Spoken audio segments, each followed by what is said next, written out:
Bonjour à tous, aujourd'hui dans cette vidéo on va analyser l'entreprise Intel. En ce moment elle est en train de un peu dégringoler en bourse quand même, et on va regarder un petit peu aussi les derniers chiffres qui sont sortis. Je vous donne mon avis sur l'entreprise si j'achète l'action justement dans la baisse.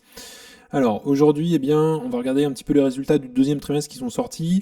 Est-ce que aussi Intel a un moat? Comment évolue son moat aujourd'hui? Et puis je vous donnerai évidemment mon avis sur la valorisation de l'action. N'hésite pas d'ailleurs à t'abonner et mettre un petit like. Évidemment, ça soutient grandement la chaîne et la vidéo également. Je te remercie. Aujourd'hui, Intel ne fait que de chuter. Justement, cette chute significative fait suite à un rapport notamment décevant sur le deuxième trimestre. Donc la société a révélé des projections de résultats du troisième trimestre bien inférieures aux attentes et a annoncé des plans notamment de restructuration majeure, notamment la réduction d'effectifs et puis aussi une suspension du dividende. Donc si on regarde un peu les chiffres en termes de résultats, elle a annoncé 12,8 milliards avec un earning per share à 0,02 dollars. Et puis en termes de revenus data center et intelligence artificielle, on est à 3,05 milliards, revenus clients 7,4 milliards. Donc si on regarde les prédictions de Intel pour le troisième trimestre, on est entre 12,5 et 13,5 et c'est inférieur aux attentes déjà. Donc ça fait aussi chuter le cours en bourse.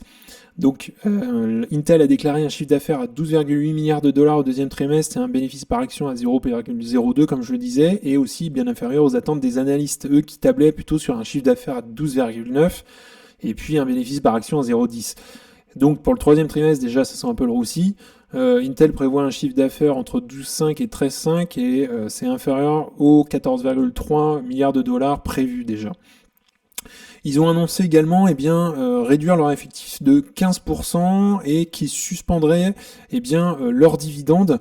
Alors il faut savoir que en termes de suspension de dividendes, il y avait Disney qui l'avait fait pendant la période Covid, ça avait permis de remettre un petit peu les finances à plat et redonner un peu de souffle. Et ils ont repris il n'y a pas si longtemps leurs dividendes. Donc je pense que moi c'est plutôt une bonne solution notamment et ça permettra de redonner un peu de souffle à la croissance d'Intel. Si on regarde un petit peu les défis aussi sur le marché des puces, Intel évidemment s'efforce de regagner des parts de marché dans le secteur des puces PC auprès d'AMD et aussi d'investir massivement dans des installations de fabrication mondiale pour concurrencer notamment le grand concurrent qui est TSMC. Donc malgré les efforts, le segment des data centers et l'IA d'Intel a enregistré un chiffre d'affaires de 3,05 milliards de dollars, donc inférieur aux 3,07 attendus. Puis lui, le segment client qui englobe notamment les ventes de puces d'entreprises et grand public reste la plus grande activité d'Intel aujourd'hui, avec un chiffre d'affaires de 7,4 milliards. Bon, un peu moins que les 7,5 milliards de dollars qui étaient prévus pour le coup. En termes de concurrence, évidemment, il y a Qualcomm en face, qui a récemment lancé notamment sa puce Snapdragon X Elite, qui est plutôt réputée pour sa puissance et sa durée de vie de batterie supérieure. Cette puce notamment est présente dans le Surface Laptop et le Surface Pro de Microsoft. Donc évidemment, ça constitue un défi à la domination d'Intel. Alors, Intel a prévu de lancer un processeur concurrent plus tard cet automne, mais bon, ils arrivent un petit peu toujours après les autres. En termes de fonderie, d'activité de fonderie, Intel développe notamment son activité de fonderie en ouvrant ses installations à des concepteurs de puces tiers dans le but de rivaliser avec l'entreprise de fonderie qui est TSMC. Bien qu'Intel reste évidemment son plus gros client, donc il a suscité l'intérêt d'entreprises notamment comme Microsoft. Cependant, gagner du terrain sur le marché va prendre du temps. Donc, en termes de conclusion suite à ce rapport du deuxième trimestre, la chute spectaculaire des actions Intel met en évidence évidemment les défis importants auxquels elle est confrontée. Notamment, il y a la pression concurrentielle qui est énorme, la restructuration financière qu'ils ont lancée, et puis les investissements stratégiques de l'entreprise dans l'IA, les centres de données, et puis aussi l'activité de fonderie ainsi que aussi ses prochains lancements de produits seront vraiment essentiels, je pense, pour traverser cette période de turbulence et évidemment redresser l'entreprise. Donc on va regarder un petit peu les chiffres de Intel. Alors aujourd'hui, Intel cote à 20 dollars, donc c'est assez bas. Aujourd'hui, sa marge d'Intel brute est à 41% et elle a une marge nette ridicule de 1%. On verra pourquoi juste après. Si on regarde un petit peu le bilan, on voit que en termes de dette totale, la dette de Intel ne fait que d'augmenter, trimestre après trimestre globalement. 53 milliards au deuxième trimestre 2024. Et puis sa dette nette, elle, eh bien, c'est pareil, elle fait que d'augmenter. Alors on s'établit à 41 milliards au deuxième trimestre 2024. Donc ça, c'est pas très encourageant. Si on regarde maintenant le chiffre d'affaires d'Intel, on voit qu'il est en baisse ces 2 dernières années, 2022-2023, 54 milliards en 2023. Donc moins bon. Si on regarde la marge brute, forcément on a une marge brute qui s'érode les 2 dernières années. Elle avait une marge brute plutôt intéressante les dernières années, autour de plus de 60%. Et là on s'est établi à 40%, donc elle a bien chuté. Si on regarde en dépenses RD, on s'aperçoit que l'entreprise quand même dépense de plus en plus dans la recherche et le développement, donc ça c'est plutôt pas mal pour le futur. Si on regarde maintenant la marge nette, on voit que forcément la marge nette a bien chuté. On est à une marge de 3% en 2023. Elle avait une marge au-dessus des 15% en général, donc c'était pas affreux avant en soi. Elle avait une bonne marge nette quand même. Donc là, effectivement, dans une mauvaise passe Intel en ce moment. Le bénéfice par action, c'est pareil, forcément, il a bien chuté puisqu'il était à 0,4 $ en 2023. Donc un peu moins bon. Et puis si on regarde un petit peu s'il y a des rachats d'actions, Intel rachète ses actions globalement depuis des années. Elle a émis un peu d'actions ces 2 dernières années, sans doute pour gonfler le capital. Mais faudra regarder. Si on regarde maintenant les flux de trésorerie, alors si on regarde en termes de free cash flow, forcément, alors Intel ne gagne plus d'argent depuis 2 ans. Elle perd de l'argent d'ailleurs, même moins 14 milliards quand même en 2023. La marge du free cash flow, elle, c'est pareil, elle va être négative, forcément, et c'est s'érode surtout depuis 2021, 11%, avant on était sur quelque chose de tout à fait correct, plus de 15%, et là on est sur des marges négatives, forcément, moins 26% en 2023, et donc le free cash flow par action, lui, forcément, il est négatif depuis 2022, moins 3,39% dollars en 2023. Donc ça c'est un peu décevant en termes de dividendes. Intel était une entreprise à dividendes croissants. Donc ça c'est bien en tant qu'actionnaire, sauf que maintenant on vient de le couper. Ça c'est un peu moins bien, mais bon, je pense que c'est pas mal.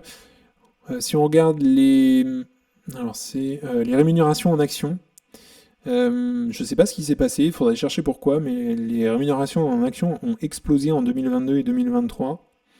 Donc là, il faudrait comprendre pourquoi. Donc effectivement, c'est un peu compliqué en termes de critères. On a un chiffre d'affaires qui ne croît plus, qui est en train de décélérer. L'entreprise ne gagne plus d'argent, elle perd de l'argent en plus de ça depuis 2 ans. On a un ROCE qui est à 4% en moyenne sur 5 ans, qui sont complètement érodés depuis 3 ans. On a une dette l'entreprise s'endette de plus en plus. Bon, alors, point positif, elle continue de racheter ses actions, même si elle a augmenté un petit peu le capital en émettant des actions. Et puis sa marge du free cash flow qui est vraiment minime. On est à 4% en moyenne sur 5 ans, donc c'est pas des critères, moi, qui m'inspirent confiance aujourd'hui. En regardant ça, si on regarde, alors maintenant, la valorisation de l'entreprise, on voit très clairement que le PI a explosé. On est à 83 de PI aujourd'hui avec un prix à 20 $. Alors avant qu'elle explose, on était plutôt sur un PI autour de 10. Elle a toujours été un petit peu autour de 10, donc c'était 7, 8, ouais, un peu sa moyenne. Globalement, elle a continué de grimper. Ça suivait aussi un petit peu les free cash flow. Et puis, depuis en 2021, elle a baissé jusqu'en 2022. Elle est repartie en 2022 et elle a bien chuté, surtout depuis le début de l'année 2024. On est passé de quand même 50 $ aujourd'hui à 20 $. Et l'entreprise, forcément, est super chère en ce moment. Donc, si on regarde un petit peu le graphique du cours en ce moment, si on regarde même à ce niveau-là, le gars qui a investi, par exemple, en 2013, il a rien gagné, clairement, sauf s'il a vendu évidemment au point plus haut, mais s'il est resté investi, aujourd'hui il a rien gagné sauf des dividendes. Donc effectivement l'entreprise aujourd'hui c'est un peu compliqué en regardant les chiffres. Est-ce que maintenant Intel a un moat? Ça va être la question à laquelle on va essayer de répondre. Justement, c'est assez complexe. Historiquement, Intel a bénéficié d'un mode solide grâce notamment à son avancée technologique significative. Pendant longtemps, Intel a été un leader incontesté en matière de fabrication de puces, bénéficiant d'une avance technologique considérable, notamment sur ses concurrents. Elle a pu faire aussi des économies d'échelle parce que c'était un acteur principal du marché. Intel pouvait bénéficier d'économies d'échelle importantes, ce qui lui permettait aussi de réduire ses coûts de production et aussi d'être plus compétitif. Et puis elle avait aussi, et elle a toujours, des relations privilégiées avec les fabricants de PC, ce qui permet évidemment de nouer des partenariats étroits et ce qui permet aussi de verrouiller une partie du marché. Cependant, moi je pense que le mot s'est beaucoup affaibli ces dernières années pour plusieurs raisons. Il y a notamment la montée en puissance de TSMC, on le sait, et puis il y a d'autres fondeurs, TSMC en particulier est devenu un acteur majeur dans la fabrication de puces aujourd'hui, qui propose aussi des technologies de pointe à des clients variés, y compris les principaux concurrents d'Intel. Il y a eu aussi l'émergence de nouvelles architectures, comme les architectures ARM, utilisées notamment dans les smartphones, les tablettes, qui ont gagné en puissance et puis en efficacité énergétique. Et puis évidemment cette concurrence, parce que le marché des semi-conducteurs est devenu de plus en plus concurrentiel, il y a de nouveaux acteurs et de nouvelles technologies. Donc, est-ce que Intel a toujours un moat? Eh bien, c'est peut-être difficile de donner une réponse tranchée. On va voir comment va évoluer l'entreprise dans les années à venir. Pour l'instant, ça fait 3 ans que ça commence à être un peu compliqué, à perdre de l'argent, etc. Elle a toujours des atouts. Elle a certains atouts, mais en termes d'expertise, notamment en matière de fabrication de puces, les relations aussi qu'elle a avec les entreprises. Cependant, évidemment, quand je l'ai mis en gras, son avantage concurrentiel, c'est vraiment érodé ces dernières années. Donc on verra si l'entreprise parvient évidemment à retrouver son avance technologique et à se diversifier dans de nouveaux marchés, ça pourra renforcer son moat. Toutefois, si elle parvient à ne pas relever ce défi, eh bien son avantage concurrentiel pourra continuer vraiment à s'affaiblir. Donc à l'heure actuelle, moi je ne suis pas investi dans Intel, c'est pas une entreprise qui m'intéresse à ce jour, je trouve que le mode d'Intel il est vraiment trop fragile, il y a aussi certains critères de qualité financiers qui sont vraiment trop faibles pour moi, enfin ça correspond pas du tout à mes critères, par exemple la croissance du chiffre d'affaires est vraiment elle est en train de décélérer, le free cash flow, ils perdent de l'argent, on a des marges qui sont de plus en plus maigres, on a de plus en plus de dettes aussi, donc je vais plutôt surveiller de loin Intel pour l'instant, regarder comment évolue l'entreprise, quels sont les biais, quels sont les leviers qui vont lui permettre de remonter la pente surtout.